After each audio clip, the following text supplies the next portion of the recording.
So up and down-nya gimana Pak? Apakah selalu up atau pernah down?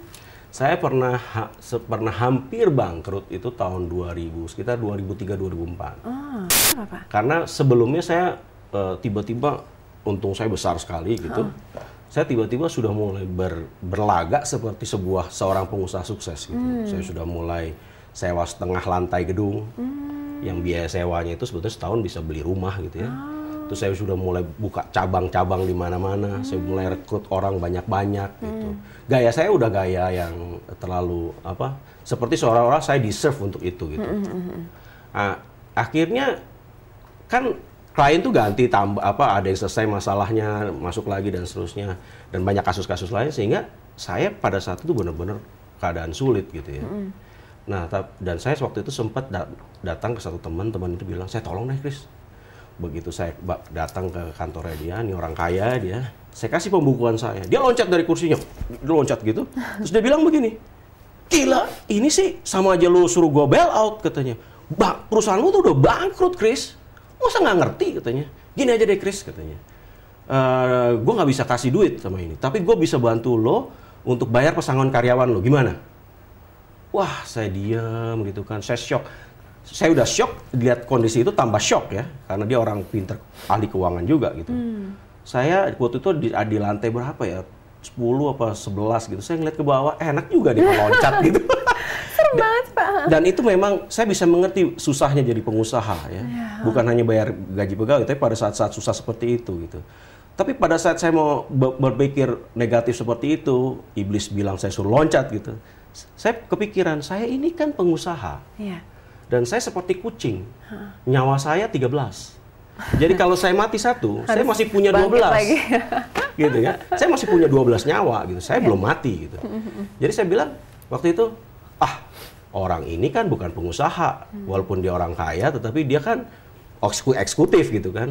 Sementara saya pengusaha, saya buktikan bahwa saya masih bisa hidup. Jadi apa yang saya lakukan? Saya lihat pembukuan saya benar-benar rapi gitu kan. Terus saya lihat, saya datengin beberapa klien gitu. Saya bilang sama dia, "Pak, Bu, saya sedang dalam kesulitan keuangan." Saya bilang jujur gitu ya. Terus apakah Ibu, Bapak mau jadi klien saya kasih diskon yang sangat murah, tetapi tolong saya bayar yang 12 ini ke depan. Jadi 1 tahun itu kontraknya di depan. Saya kasih diskon yang sangat fantastis.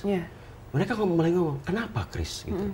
Jadi ini trust is very important. Jadi bukan uang yang membuat kita hidup. Dia bilang, "Kenapa, Chris? Kamu susah apa?" Gitu. Mulai, "Oke, mau berapa? 12 bulan cukup buat kamu?" "Ya cukup lah, saya juga nggak greedy," gitu. Satu-satu saya ngomong begitu. Gitu ya.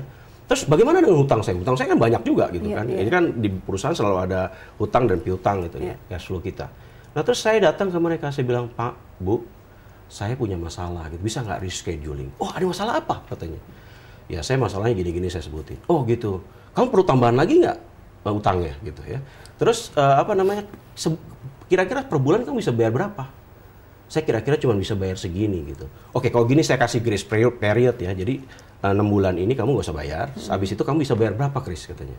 "Saya bisa bayar segini." "Oke, kalau gitu," dia suruh anak buahnya hitung sehingga lamanya tenor utang itu diperlama sehingga saya bisa membayar dengan lebih. Tapi bagaimana yang kantor Bapak itu, apakah diperkecil, kemudian karyawan-karyawannya dikurangi? Yang paling sakit adalah ketika saya harus mengurangi pegawai. Itu pekerjaan yang paling susah dalam hidup saya gitu, karena ya itu paling susah gitu. Tapi setelah itu bisa recovery lagi ya? Ya, puji Tuhan sampai sekarang cost yang diminimaliskan gitu ya. Bisa. Tetapi pelajaran yang berharga yang saya bisa pelajari di situ adalah kita seperti orang main judi di Vegas, Las Vegas, atau main poker. Kalau kita berdagang, kalau kita punya perusahaan. Tapi bukan maksudnya judinya, tapi begini. Kalau orang main poker, ketika kita punya duit banyak, itu jadi kartu kita bagus gitu, itu orang main poker tuh mukanya biasa aja. Gitu ya. Tapi kalau kartu dia jelek sekali, dia juga nggak jadi sedih gitu, karena lawannya kan tahu kartu lo jelek gitu kan, jadi bisa disikat kan. Jadi mukanya juga tetap tenang gitu. Dari situ saya belajar bahwa kalau jadi pengusaha sebesar apapun dia harus bisa. Yang sebetulnya musuh utama saya adalah saya sendiri. Jadi bagaimana saya memanage diri saya sendiri supaya saya tidak merasa bahwa saya mampu atau saya bisa gitu. Di sisi kan banyak ahli motivasi yang bilang kamu pasti bisa. Iya benar, tetapi di sisi lain juga kita harus balance lah. Jangan merasa bisa, tapi bisalah merasa dan sebagainya. Jadi saya pikir harus balance.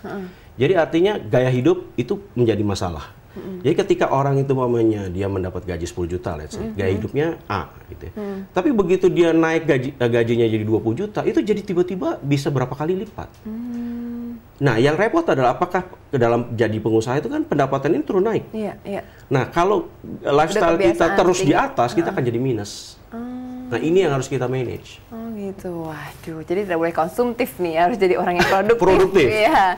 Oke deh, Pak Christoph Vita Wiloto, terima kasih sekali Pak atas bincang-bincang hari ini. Pasti banyak berguna ya, memberikan insight bagi pemirsa. Terima kasih Pak.